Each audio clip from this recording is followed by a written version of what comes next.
Yeah, okay, so let's look forward. Let's play our favorite game here. Let's do what the segment is named after. I know Christian would be proud if we actually got through what he wanted us to get through. Let's look forward. Hawks play the Panthers. Cam Newton and the Panthers on Sunday night. Lace, what's going to happen? Guys, I really don't like Cam Newton. Come on, say it. Come on, say it. Do it, Lacey. I don't think Cam Newton's good. My hatred for Cam Newton is as strong as my love for Jimmy Graham. Wow, okay. That's big. What's wrong with Cam Newton? Tell us. Be honest. Unfiltered, right here. Tell us what you think.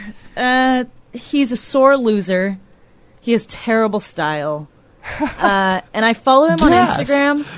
I follow him on Instagram only because it's entertaining of how cocky he is. I don't like his little shimmy after the first down. And, yeah, there's other things, but I won't say them on air. Anyways, the Hawks are going to win this weekend. Yeah, we got to look out for the Panthers wide receiver, Kelvin Benjamin. Yep. You guys know him. This guy is a thick dude. He's a talented receiver. She ain't fat, bruh. No, just a little thick. He's thick. He's a consistent player. The last 7 games, he's had over 50 yards receiving. So we got to keep our eyes out for him. I think it's going to be a good matchup, him going against Richard Sherman. Dreads versus Dreads, man. Yeah. So that'll be fun to watch. I think we'll ultimately win that battle. And the Hawks are gonna beat the Panthers this weekend. Drew, what do you think is going to happen? So I think the Hawks will win. It's probably going to be a relatively low-scoring game. I'm thinking like 21-17 style. Cam Newton is the worst quarterback in the NFL this year. He's almost as bad as Colin Kaepernick. Yes, and I did just say that as a Niner fan. He is below the league average in every notable quarterback stat in the book what right about now. The Browns quarterback. Which one? He is the worst. He's the worst fantasy football quarterback in the league this year, and everyone took him in the first round that I know. And I just think the Hawks are going to frustrate him defensively. It's going to be interesting, though, to see if the Hawks can move the ball offensively because of how good that Panthers defense is, led by the But he's beast. hurt. He's hurt. Yeah, but he's not playing. Yeah, but it doesn't. Kuechly. Yeah, but Luke Kuechly still can coach from the sidelines. I guarantee you, he's in that have him on the field, helmet. Oh no, I agree. I feel like the Panthers are just too good defensively. The NFC West, man, that's a tough defensively. You got the Cardinals, the Niners. The Niners defense isn't that bad. You have the Cardinals, the Niners, the Panthers, the Hawks.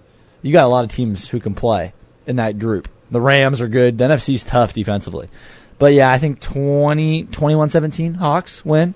Russell Wilson moves the ball a little bit, but he needs help rushing the ball, or else it's going to be a long game for the Hopefully Hawks. Rawls can begin to maybe emerge a little bit. That'd be good. What do you think, Kel? Seahawks will what? So Seahawks are going to win 33-28. I believe ultimately Seattle has the edge at home because of their ability to get defensive stops late in the game. They just know how to win close games. They've shown that throughout this year. It's how they've gotten wins over teams like the Dolphins, the Falcons, the Patriots, and the Buffalo Bills. Conversely, late game mistakes against teams like the Raiders, the Broncos, and the Chiefs are the reasons why the Panthers, in my opinion, will miss this postseason. If the Panthers have proven anything this season, it's that they'll honestly find a way to lose a close game at the end. And it's interesting because we look at how good the Panthers were last year, and they look so different this year. I don't know. It's like a tale. I mean, every year is different, but I've never seen, such a swing. Exactly. Such a big swing from obviously wins and losses, but also just like the camaraderie on the team last year. You saw them taking pictures before the game was even over. That kind of love for the game.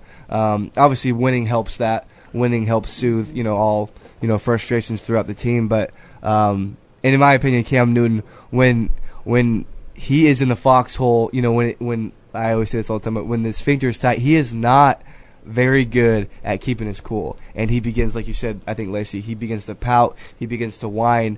And in my opinion, it's really unattractive. If I'm a girl dating him, that's not attractive to me at all. But it's also unattractive on the football field because it, in my opinion, it kind of spreads to everybody on the football team because he's your quarterback, he's your leader, and this is a guy. That's my quarterback, man.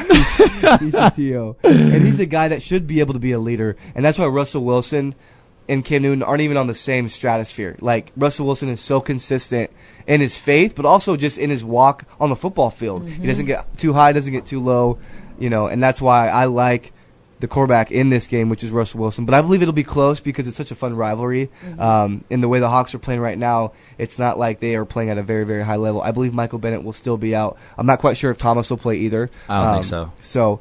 And that's why I think it'll be close. But it'll be fun to have Kelvin Benjamin back because, he's been out last year. And so, and it's interesting because you thought with Benjamin coming back, the Panthers would be so much better than last year because they didn't have him. But also, you could also flip the table and say, well, did the Panthers begin to say, you know what, we don't have Benjamin, Ted Ginn, these guys need to step up and play better than they ever have, and that's what they did last year. And this year it's like, okay, well, Benjamin's back.